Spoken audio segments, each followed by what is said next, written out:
colleagues and I remain squarely focused on achieving our dual mandate goals of maximum employment and stable prices for the benefit of the American people. Despite elevated uncertainty, the economy is in a solid position. The unemployment rate remains low, and the labor market is at or near maximum employment. Inflation has come down a great deal, but has been running somewhat above our 2% longer-run objective. In support of our goals, today the Federal Open Market Committee decided to leave our policy interest rate unchanged.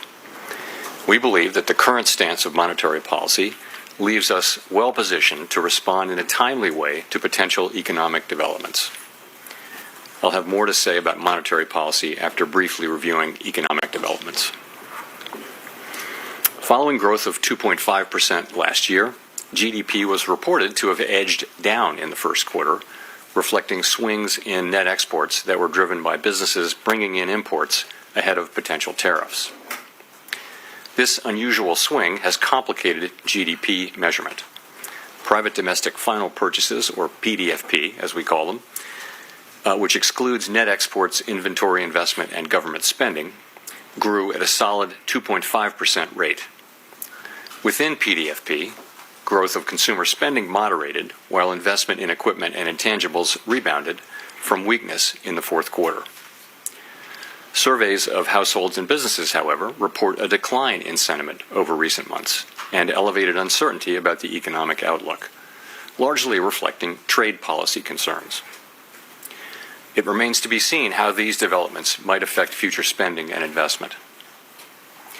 In our summary of economic projections, the median participant projects GDP to rise 1.4% this year and 1.6% next year, somewhat slower than projected in March. In the labor market, conditions have remained solid. Payroll job gains averaged 135,000 per month over the past 3 months. The unemployment rate, at 4.2%, remains low and has stayed in a narrow range for the past year. Wage growth has continued to moderate while still outpacing inflation. Overall, a wide set of indicators suggests that conditions in the labor market are broadly in balance and consistent with maximum employment.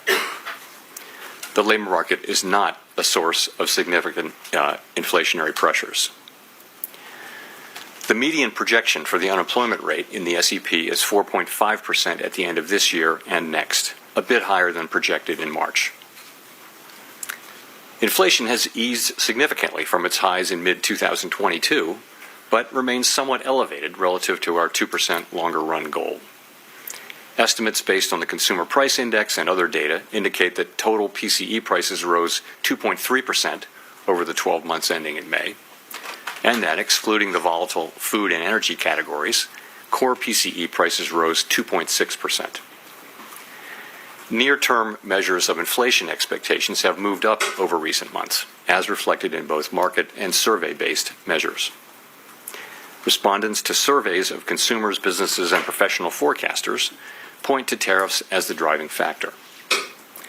Beyond the next year or so, however, most measures of longer-term expectations remain consistent with our 2% inflation goal. The median projection in the SEP for total PCE inflation this year is 3%, somewhat higher than projected in March. The median inflation projection falls to 2.4% in 2026 and 2.1% in 2027. Our monetary policy actions are guided by our dual mandate to promote maximum employment and stable prices for the American people. At today's meeting, the committee decided to maintain the target range for the federal funds rate at 4.25% to 4.5% and to continue reducing the size of our balance sheet. We will continue to determine the appropriate stance of monetary policy based on the incoming data, the evolving outlook, and the balance of risks. Changes to trade, immigration, fiscal, and regulatory policies continue to evolve, and their effects on the economy remain uncertain. The effects of tariffs will depend, among other things, on their ultimate level. Expectations of that level, and thus of the related economic effects, reached a peak in April and have since declined. Even so, increases in tariffs this year are likely to push up prices and weigh on economic activity. The effects on inflation could be short-lived, reflecting a one-time shift in the price level. It's also possible that the inflationary effects could instead be more persistent. Avoiding that outcome will depend on the size of the tariff effects, on how long it takes for them to pass through fully into prices, and ultimately on keeping longer-term inflation expectations well anchored. Our obligation is to keep longer-term inflation expectations well anchored and to prevent a one-time increase in the price level from becoming an ongoing inflation problem. As we act to meet that obligation, we will balance our maximum employment and price stability mandates, keeping in mind that without price stability, we cannot achieve the long periods of strong labor market conditions that benefit all Americans. We may find ourselves in the challenging scenario in which our dual mandate goals are in tension. If that were to occur, we would consider how far the economy is from each goal and the potentially different time horizons over which those respective gaps would be anticipated to close. For the time being, we are well positioned to wait to learn more about the likely course of the economy before considering any adjustments to our policy stance. In our SEP, FOMC participants wrote down their individual assessments of an appropriate path for the federal funds rate based on what each participant judges to be the most likely scenario going forward. The median participant projects that the appropriate level of the federal funds rate will be 3.9% at the end of this year, the same as projected in March. The median projection declines to 3.6% at the end of next year and to 3.4% at the end of 2027, a little higher than the March projection. These individual forecasts are always subject to uncertainty, and as I've noted, uncertainty is unusually elevated. And of course, these projections are not a committee plan or decision. At this meeting, the committee continued its discussions as part of our 5-year review of our monetary policy framework.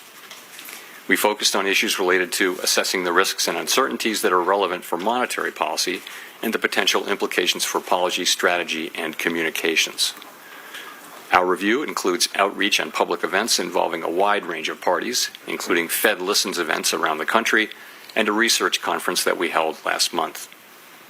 We are open to new ideas and critical feedback, and we will take on board lessons of the last 5 years in determining our findings. We intend to wrap up any modifications to our statement on longer-run goals and monetary policy strategy by late summer. After that, we will consider enhancements to our suite of communications tools, including the SEP. The Fed has been assigned 2 goals for monetary policy: maximum employment and stable prices. We remain committed to supporting maximum employment, bringing inflation sustainably to our 2% goal, and keeping longer-term inflation expectations well anchored. Our success in delivering on these goals matters to all Americans. We understand that our actions affect communities, families, and businesses across the country. Everything we do is in service to our public mission, and we at the Fed will do everything we can to achieve our maximum employment and price stability goals. Thank you. I look forward to your questions. Colby. Thank you. Colby Smith with the New York Times. To what extent has the more limited impact from tariffs at this stage on inflation changed your view on what the ultimate economic fallout will be from these policies and the timing of when they will materialize in the data? So we've had 3 months of favorable inflation readings since the high readings of January and February, and that's, of course, highly welcome news. Part of that just is that services, core services, both housing services and non-housing services, have really been grinding down toward levels that are consistent with 2% inflation. So that's the good news. We've had goods inflation just moving up a bit, and of course we expect, as you point out, we do expect to see more of that over the course of the summer. It takes some time for tariffs to work their way through the chain of distribution to the end consumer. A good example of that would be goods being sold at retailers today may have been imported several months ago before tariffs were imposed. So we're beginning to see some effects, and we do expect to see more of them over coming months. We do also see price increases in some of the relevant categories like personal computers and audiovisual equipment and things like that are attributable to tariff increases. In addition, we look at surveys of businesses, and there are many of those, and you do see a range of things, but many companies do expect to put all or or some or all of the effect of tariffs through to the next person in the chain, and ultimately to the consumer. Today, the amount of the amount of the tariff effects, the size of the tariff effects, their duration and the time it will take are all highly uncertain. So that is why we think the appropriate thing to do is to hold where we are as we learn more. And we think our policy stance is in a good place where we're well positioned to react to incoming developments. So in terms of how we should interpret the rate cuts penciled into the SEP, is this reflecting that there's this expectation that underlying inflation will just stay well enough contained that allows the committee to eventually move ahead with those cuts? Or is it about, responding to a deterioration in economic activity, let's say? I mean, how should we make sense of the forecast? So if you look at the forecast, you will see that people do generally expect inflation to move up and then to come back down. But we can't just assume that. Of course, we don't know that. And, our job is to make sure, one of our jobs is to make sure that a one-time increase in inflation doesn't turn into an inflation problem. And that, again, that will depend on the size of the effects, how long it takes for them to come in, and ultimately on keeping inflation expectations anchored.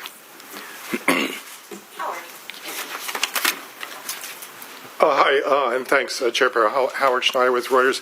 If you look at the rate path starting in December to today and adjust it over the full time horizon you've got there, you've taken about a quarter point per year out of your projected path, and you end at a higher rate at end 2027 than you would have in the prior forecast.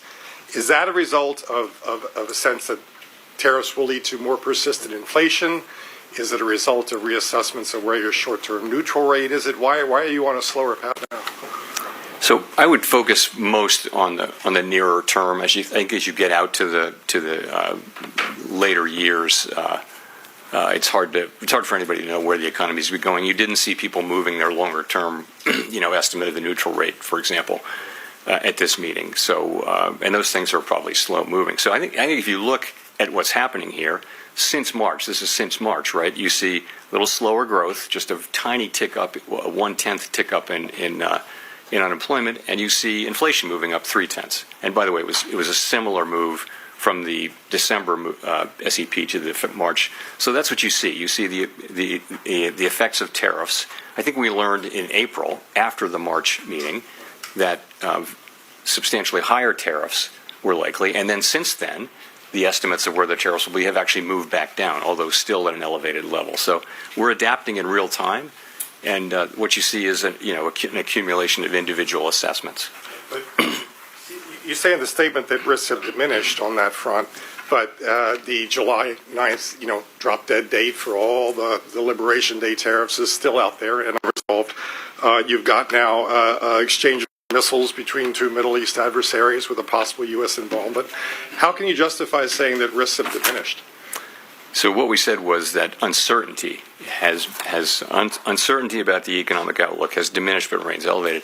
Many surveys say that. They do. So and that's actually a line from the Teal book, which you can see in 5 years. Remember to check that. Maybe the world will be over.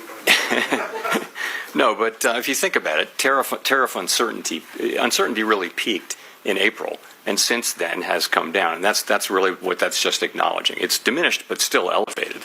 That it's uncertainty. So I think that's an accurate statement. Regaber. Thank you, Chris Regaber at Associated Press. There is an argument out there in favor of cutting rates more immediately. Inflation has continued to cool and is back to roughly 2% despite the tariffs. And I guess I also wanted to ask about, cracks in the job market with gross hiring slowing, concentrated in just a few industries. We've seen some housing data, including this morning, that have been pretty weak. Do you see any concerns that, the economy is weakening and that is a reason to cut rates going forward? So we do, of course, monitor all those things. I think if you look at the overall picture, what you're seeing is 4.2% unemployment and an economy that's growing at a rate hard to know given the unusual flows in the first quarter, but it appears to be 1.5%, 2%, maybe a little better than that. Sentiment has come up off of its very low levels. It's still depressed. So, you can point to things. The housing market is a longer run problem and also a short run problem. I don't think it's indicative of, basically the situation is we have a longer run shortage of housing, and we also have high rates right now. I think the best thing we can do for the housing market is to restore price stability in a sustainable way and create a strong labor market, and that's the best thing we can do for the housing market. You asked about the job market. Again, look at labor force participation, look at wages, look at job creation. They're all at healthy levels now.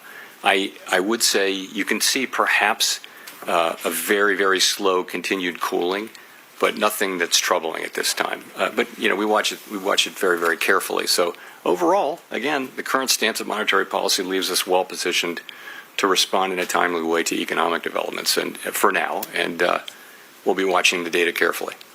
Well, just quickly on, given that there are concerns inflation will rise, but there is the alternate scenario that tariffs would create demand destruction and slow growth sufficiently, and that would perhaps keep a bit of a lid on inflation.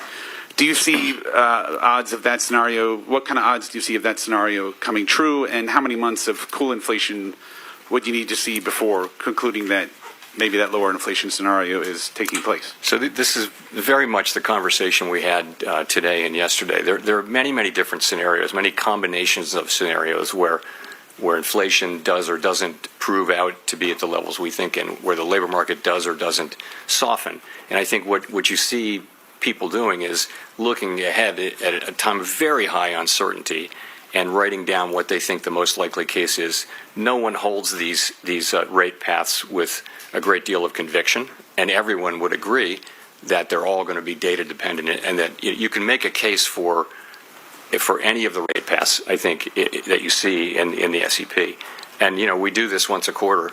It's a hard thing to do particularly at this time, but it does reflect. If you see somebody writing down a rate path that involves cuts, that's them saying, yes, I think we will get to a place, more likely than not, where cuts will be appropriate. And it could be a joint probability of a number of possible outcomes. Again, remember how much uncertainty we face, though. Thank you. Mr. Chair, I wonder if you could describe for us some of those scenarios. How do you get to a place? I'm noticing that the uncertainty levels in your forecast are very high. How do you get to a place where you have the confidence in the outlook for, say, inflation and or growth or the unemployment rate? How many months does it take, and what do you want to see in the data to get to that level of confidence to actually reduce rates off the restrictive level? So it's very, very hard to say when that will happen. We know that the time will come. It could come quickly. It could not come quickly. As long as the economy is solid, though, as long as we're seeing the kind of labor market that we have and reasonably decent growth and inflation moving down, we feel like the right thing to do is to be where we are, where our policy stance is, and just learn more. And in particular, we feel like we're going to learn a great deal more over the summer on tariffs. We hadn't expected them to show up much by now, and they haven't. And we will see whether, to the extent to which they do over coming months. And I think that's going to inform our thinking, for one thing. In addition, we'll see how the labor market progresses. So at some point it will become clear. I can't tell you exactly when that will be. And meanwhile, we'll be watching the labor market very carefully for signs of weakness and strength, and tariffs for signs of what's going to happen there. And of course, there are many developments ahead. Even in the near term, developments are expected on tariffs. So I think we don't yet know with any confidence where they will settle out. We have an estimate, and it's I think all estimates are now pretty close together, but it's highly uncertain. When you say estimate of the impact of tariffs on the core PCE, is that what it is? And could you share that? What you start with is what's the effective tariff rate overall, and people are managing to that. But the pass-through of tariffs to consumer price inflation is a whole process that's very uncertain. As you know, there are many parties in that chain. There's the manufacturer, the exporter, the importer, the retailer, and the consumer. And each one of those is going to be trying not to be the one to pay for the tariff. But together, they will all pay for it together, or maybe one party will pay it all. But that process is very hard to predict. And we haven't been through a situation like this. And I think we have to be humble about ability to forecast it. So that's why we need to see some actual data to make better decisions. We'd like to get some more data. And again, in the meantime, we can do that because the economy remains in solid condition. Nick. Nick Tamarosa, The Wall Street Journal. Chair Powell, I guess I'm wondering if you could explain a little bit more the divergence we see in the dot plot, particularly around the 2025 rate projections. I realize this is, you have one group of officials that are putting down no cuts, another that are putting down more than one. And again, recognizing that could be difficult to summarize, but is it a matter of people having a different outlook or a different reaction function, a different commitment to defending against another inflation mistake? How did that play out over the last 2 days? So you're right. This is often the case. We have a pretty healthy diversity of views on the committee. We did have strong support for today's decision and broad agreement that our policy stance does leave us in a good place. But I would point to two factors, and you mentioned them. The first is just that parties have a diversity of forecasts, and they do align with where their dots are. So if you have a higher inflation forecast, you're going to be less likely to be writing down, more cuts. But remember, as we see more data, we're going to learn more about where inflation is headed, and that means when it is time to look at resuming our normalization process, the differences you see should be smaller because we'll have seen actual data. Right now, it's just a forecast in a very foggy time. So that's the first part, is forecast. Secondly, people can look at the same data and they can evaluate the risks differently, as you know. And that includes, the risk of higher inflation, the risk that it'll be more persistent, the risk that the labor market will weaken. People are going to have different assessments of that risk. So that you put that in there too. So those are the two ways that the two things I think that drive these things. Remember though, as I mentioned earlier, with uncertainty as elevated as it is, no one holds these rate paths with a lot of conviction. So that's really where it is. It's a function of those things, and I think as the data come in, you should see those differences diminish. If I could follow up, you've said the policy is in a good place and that it's modestly restrictive. Given all the uncertainty you just talked about, tariff levels, uncertainty around the pass-through, is it price increases versus margin compression, some of the softness that Chris talked about in labor and housing, why wouldn't it be better to have rates at a more neutral setting as the economy heads into this period of very high uncertainty? So if you just look backward at the data, that's what you would say, but that's not. We have to be forward-looking, and the thing that every forecaster, every outside forecaster, and the Fed is saying is that we expect a meaningful amount of inflation to arrive in coming months, and we have to take that into account. So I think a backward-looking look would lead you to a neutral stance, but we can't. We have to look at that, and because the economy is still solid, we can take the time to actually see what's going to happen. There's a range of possibilities on how large the inflation effects and the other effects are going to be. So we'll make smarter and better decisions if we just wait a couple of months or however long it takes to get a sense of really what is going to be the pass-through of inflation and what's going to be the effects on spending and on hiring and all those things. Mr. McKee. Michael McKee from Bloomberg Radio and Television. Your friend down at 1600 Pennsylvania Avenue continues to lob insults in your direction, and I'm wondering, given now that the Supreme Court has maybe carved out the Fed from some of the legal implications of that, whether this is just noise that the markets and everybody should ignore until your term is up, or whether you worry that it could lead to more pressure on confidence on Wall Street, on consumers, about the outlook for the economy. Look, from my standpoint, it's not complicated. What everyone on the FOMC wants is a good, solid American economy with a strong labor market and price stability. That's what we want. We think our policy is well positioned right now to deliver that and to be able to respond in a timely way as the data lead us around. The economy's been resilient, and part of that is our stance. And again, we think we're in a good place on that to respond to significant economic developments. That's what matters. That is what matters to us. Pretty much that's all that matters to us. I need to ask, assuming you are not reappointed, would you stay on as governor when your term as chair ends? I'm not thinking about that. I'm thinking about this. Andrew. Thanks, Mr. Chairman. I guess with workplace raids increasing, picking up significantly, what kind of effect would that have on the labor market Sorry, in the short with term? what picking up? Workplace raids. So you're asking immigration. Yeah. You know, I wouldn't want to speculate. One way to get at that from an economic standpoint, we of course don't comment on immigration policy. It's not ours to make or comment on. But what you see is an unemployment rate that has been really solid and at a low level, not really increasing. It's been in a good range and well within the range of mainstream estimates of maximum employment. And that means, like, part of that is that labor demand and labor supply are kind of moving down at the same rate. Labor demand is softening. You see that in job creation, but it's still kind of at a healthy level. And labor supply is diminishing because the immigration numbers that we see are much lower than they were. So those two factors, supply and demand, that's what has kept the unemployment rate in a reasonably stable place. Okay, thanks. The other thing I wanted to follow up on is if you could elaborate on the potential changes to the SEP that you suggested were part of the framework review, I think. So the framework review really has two tracks, right? The first track is our policy framework that is reflected in the consensus statement. And we've said that we would finish that and announce it by the end of the summer.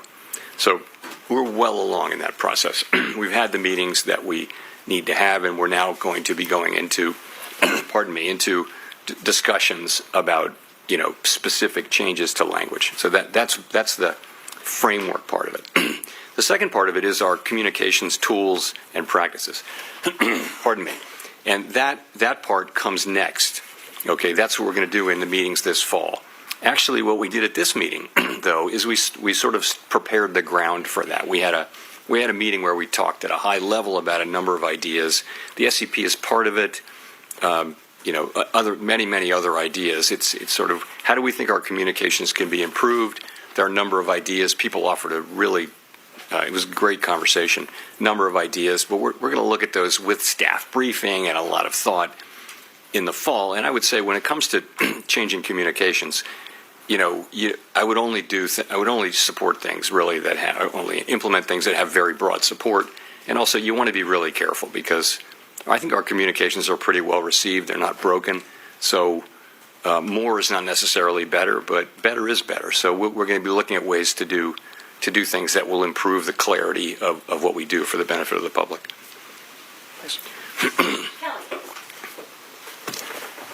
Thanks, Chair Powell. Kelly O'Grady, CBS News.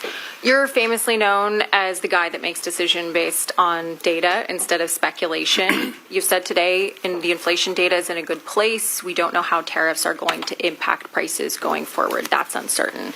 But I've got to go back to the last time that you cut rates in December, and there was still the what if of tariffs. So what made you feel comfortable cutting then when inflation was higher than where it is today, and you didn't cut today? Well, the forecast for inflation in December was 2.5%. Core PCE for 2025, the forecast was 2.5%, which is a good inflation forecast. I think what we've learned is that, and this was long before we had any idea of what the actual policies would be, we've learned that the tariffs are going to be substantially larger than forecasters generally thought. And, we don't, our forecasts are generally not particularly different from those of other, well-resourced forecasting operations. So what we learned, and particularly in April, was that very substantially larger tariffs were coming and that would mean higher inflation. That's what happened. And so you saw 2.5% forecast in December, you saw 2.8% in March, and you see 3.1% now. So it's 0.6 higher inflation for 2025, and that's a big part of the change, and that's due to the effects of the tariffs that are, we don't know where they're going to land, but it's pretty apparent they're going to land higher than outside forecasters were really guessing at the end of last year. My follow-up to that, I think consumers, right, we're looking for relief on rates when it comes to mortgages, car loans. Small businesses want to take out more manageable loans. When you look at the cumulative inflation over the past 5 years, prices have risen over 20%. It's been a rough road. So what is the tipping point then for the wait and see approach in terms of how much it's going to help versus when it hurts the American consumer? Well, I mean, we're trying to restore price. The best thing we can do for the public that we serve is restore price stability. If we can, and we will, restore price stability, meaning 2% inflation on a durable, sustainable basis, that, and also maximum employment. If we restore those things, that's the best thing, and that is our goal. The best thing we can do for the American people, for households and businesses, that is the ultimate thing that we can deliver. And they can make their decisions without having to think about inflation all the time. So in the meantime, we have to keep rates high to get inflation all the way down. They're not very high, let's be honest. I would say policy is modestly or moderately, probably modestly now restrictive. If you look at the economy, it's not performing as though it were performing under very strict monetary policy, very restrictive monetary policy. So I would say probably modestly restrictive. And so what it will take is confidence that inflation is coming down. Now, I would say without tariffs, that confidence would be building, because if you see what's happening with non-housing services and housing services, which are the other two big pieces other than goods, those are coming down really nicely now. So I think we have to learn a little more about tariffs. I don't know what the right way for us to react will be. I think it's hard to know with any confidence how we should react until we see really the size of the effects, and then we can start to make a better judgment. So that's what we're doing, and I think we can take the time to do that because unemployment is 4.2%. Wages are moving up. Real wages are moving up at a healthy clip now. And inflation is, 2.3% headline inflation over a 12-month basis. So it's a good economy and a solid economy with decent growth. Thank you, Chair Powell. So you're saying that uncertainty has come down, the economy is moving at a solid pace, inflation has come down over the past 3 months, and this is all moving in the right direction. So are you indicating here that Americans should expect some sort of economic pain in the second half of the year? I'm not saying that at all.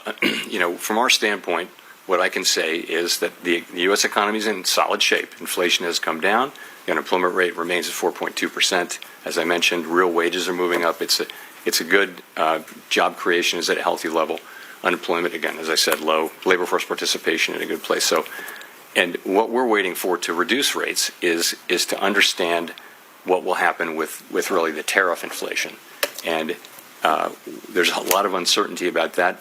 Every forecaster you can name who is a professional forecaster with adequate resources and forecasts for a living is forecasting pretty significant. Everyone that I know is forecasting a meaningful increase in inflation in coming months from tariffs because someone has to pay for the tariffs, and it will be someone in that chain that I mentioned between the manufacturer, the exporter, the importer, the retailer, ultimately somebody putting it into a good of some kind, or just the consumer buying it. And all through that chain, people will be trying not to be the ones who pick up the cost, but ultimately the cost of the tariff has to be paid, and some of it will fall on the end consumer. We know that because that's what businesses say, that's what the data say from past. So we know that's coming, and we just want to see a little bit of that before we make judgments prematurely. Follow up on that. So you spent years ago talking about how you're data dependent, and be a little more direct on this. Now you're making decisions looking forward. Doesn't the data you're seeing today indicate there should be a rate cut? No, I mean, your monetary policy has to be forward-looking. That is elementary. You've got to be looking. I always talk about the incoming data, the evolving outlook, and the balance of risks. We say that over and over and over again. Right, so it's always forward-looking. If at the very beginning of the pandemic, we cut rates to zero immediately. Nothing had happened. We just knew that it was going to be really bad, right? So we took very aggressive forward-looking because we knew things were going to be unusually difficult. So, of course, this is something we sort of know is coming. We just don't know the size of it. And again, the economy seems to be in solid shape. So the labor market's not crying out for a rate cut. Businesses, we're in a bit of shock after April 2, but you see business sentiment, you talk to business people now, there's a very different feeling now that people are working their way through this, and they understand how they're going to go, and it feels much more positive and constructive than it did 3 months ago, let's say. So, again, we think that our current stance of monetary policy is in a good place. Amara. Thank you. Amara Mokwe with Bloomberg. Chair Powell, in February, you told Congress that the Fed is, quote, overworked, maybe not overstaffed. Then in a memo to staff in May announcing a deferred resignation program at the Fed, you said you wanted to ensure that the Fed was, quote, right-sized. Those two statements appear to be at odds with one another. Could you explain what changed in the roughly 3 months between those statements that made you decide that staff levels at the Fed should decline? I don't see them at all as intention. So I was asked, is the Fed overstaffed? And I said no. And I sort of said as a pun, overworked but not overstaffed. People do work extremely hard at the Fed, and I know they work hard at Bloomberg too. So, but we do. We work hard. But I would say this. So we are careful stewards of public resources, and sometimes you need to show that. So there have been several times in our modern history, where the Fed has said, you know what, we're going to do a buyout. We're going to show the public. We're going to demonstrate that we are good stewards of public resources. So we thought, and I thought, that this is a time when we can, we grow at about, our headcount has grown at about 1% a year. So over the course of a couple of years, we're doing a careful scrub of the board and all the reserve banks, and we're going to find 10% of employees who can do something else, where we can streamline our operations, and we think we can get there in a couple of years. We think we can do that, and we think this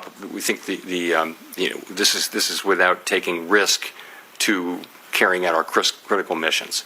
So this is something you do very carefully, thoughtfully, and you do it again respecting that we have critical missions to carry out. I've had a lot of experience in my prior careers, with headcount reductions and things like that, and this is how you do it professionally. You do it carefully, thoughtfully, with a lot of planning, and you do it over a period of time. And I think the Fed will be fine. I think no one will notice any decline in our ability to carry out our missions, and I think it's just us wanting to demonstrate to the public that we are actually good stewards of their resources. We're effectively wiping out 10 years of headcount growth with this. So, we wanted to show that, that we're good stewards. How is progress on reducing headcount going so far? Are you on track to meet the goal? We're just at the very beginning. As you know, we're doing a buyout program. We're going to hit that goal. I think many organizations find that they can do this. You don't want to do it every year or anything, but you can do it at intervals, and you wind up not interfering with your ability to perform your jobs. Claire. Chair Powell, Claire Jones from the Financial Times. As you're no doubt aware, the Senate Finance Committee has tabled its version of the reconciliation bill this week, and I was wondering if you could tell me a little bit about the tenor of the debate at the FOMC over the past few days on fiscal policy and the degree to which that influenced people's projections for 2026 and beyond. Thank you. Yeah, so we don't sit around and debate or really discuss. We take fiscal policy as fully exogenous, and so we actually really didn't talk about the bill or the contents of it. It's still evolving. When it gets closer, remember also we have a very, very large economy, and that the effects will be at the margin. I expect that they may already be in, but they will be in by the next meeting. We'll make an estimate, but it's not a major thing. It's nothing that we discuss. It may have been mentioned a couple of times, but as something that's coming in. But I think the outcome is, we don't know the outcome yet there, so hard to be real specific. Neil. Thanks, Chair Powell. Neil Irwin with Axios. There have been some cutbacks in economic statistics collection in the last few weeks, worries that long-running problems around funding and response rates may be getting worse. How much is this concern on your radar? How much confidence do you have that the gauges you're watching to assess the economy are reliable right now? Two things. One, the data we get right now, we can do our jobs. I'm not concerned that we can't do our jobs. That's not the point. The point really is that we are starting to see, layoffs and important gatherers of data are saying that they're having to cut back on the size of their surveys. That's going to lead to more volatility in the surveys. I think we should take a step back and, from our standpoint, and I think the standpoint of businesses and governments and everyone, having really good data on the state of the economy at any given time is a huge public good. It helps, it not just doesn't help the Fed, it helps the government, it helps Congress, it helps the executive branch. More importantly, really, it helps businesses. They need to know what's going on in the economy. The United States has been a leader for many, many years in this whole project of measuring and understanding what's happening in our very large and dynamic economy. And I hate to see us cutting back on that, because it is a real benefit to the general public that people in all kinds of jobs have the best possible understanding of what's happening in the economy and hence what's likely to happen. It's very hard to measure what's going on in the U.S. economy. If you read, there was a book called, it's really remarkable how many things you need to understand to estimate U.S. GDP. Very, very difficult, and it's so important that we get it right. I just would say it's not a place to I would want to keep investing in that, for the good of the general public. Victoria.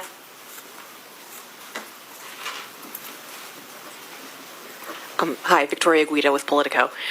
So you're conducting this monetary policy strategy framework review, but next year we're supposed to have a new Fed chair, and I'm wondering if that affects at all the way that you're approaching this. How do you ensure that this framework will actually be durable? The framework document goes back to 2012, and it's the committee's document. It's not like we're going to invent a brand new way to do things. It's been an evolving document, so it shouldn't depend on who the chair is at all. It should depend on what's happening in the economy and what the committee wants to do. So, yeah, it isn't really tied to any particular chair. And we used to renew it every year. Now we do it every 5 years. So, but I don't think I've never heard anyone raise this issue that a new chair might want to come in and go in a completely different direction. I really don't think that's right. But that's not going to be up to me to decide. Is that affecting at all who you're consulting with? Not at all. Not in any way. Matt. Thank you. Chair Powell, Matt Egan from CNN.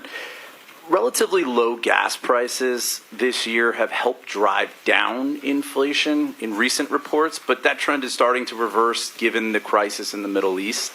How are you thinking about how the Israel-Iran conflict will impact the economy, especially inflation, and what lessons were learned during the 2022 period when another conflict, the Russia-Ukraine war, sent oil and gas prices skyrocketing?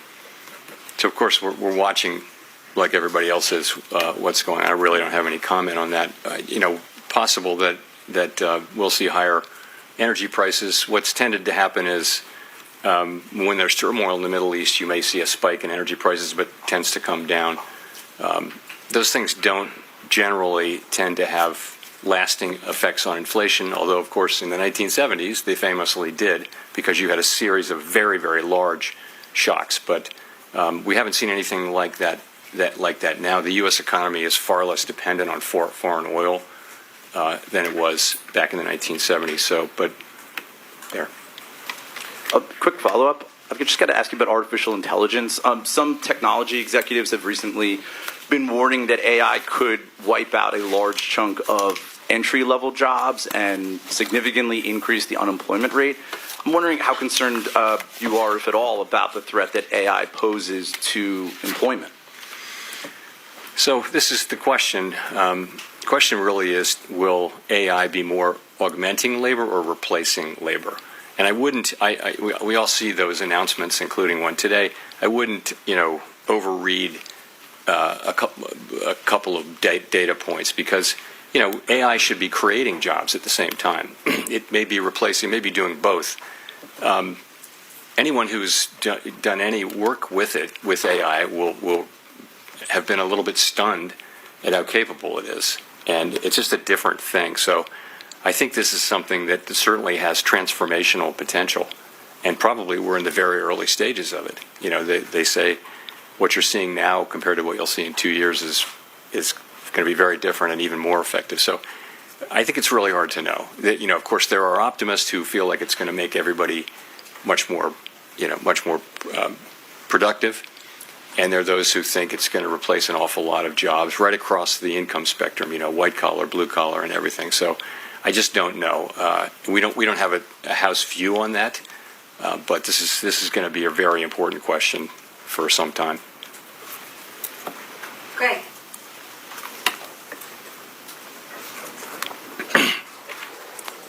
Thank you. Greg Rapp from MarketWatch.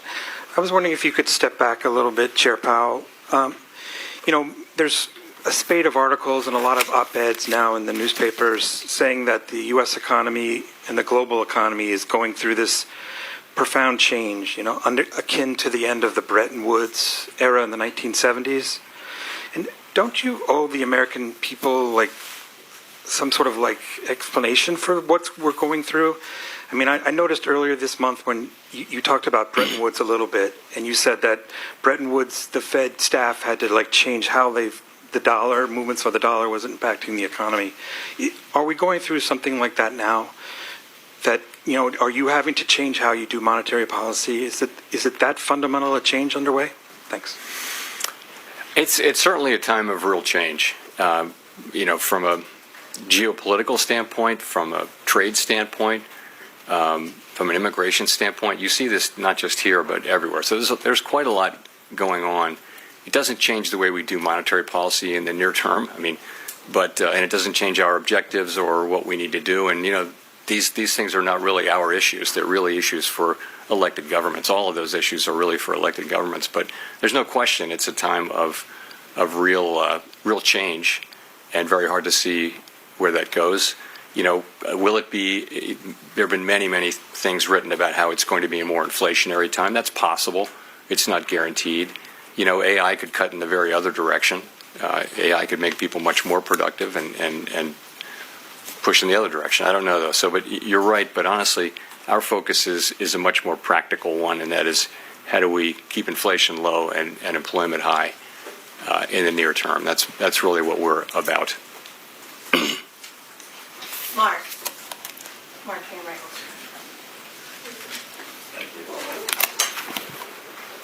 Hello, Chairman Powell. Mark Hamrick with Bankrate. What is the view about the growing amount of slack in the job market, including the softening in payrolls, the forecast of a modest rise in the unemployment rate, and the ability of workers to demand wage hikes or not in this environment where you have inflation surging? You don't really see unemployment going up. You don't see increased slack, really. I mean, at the margin. Remember, you're at 4.2% unemployment. That was, for many years, that was a extremely low level. It happens to have come up off of an even lower level as we came out of the pandemic. We were as low as 3.4%, but 4.2% is probably at the low end of estimates of the longer run, sustainable level of natural rate of unemployment.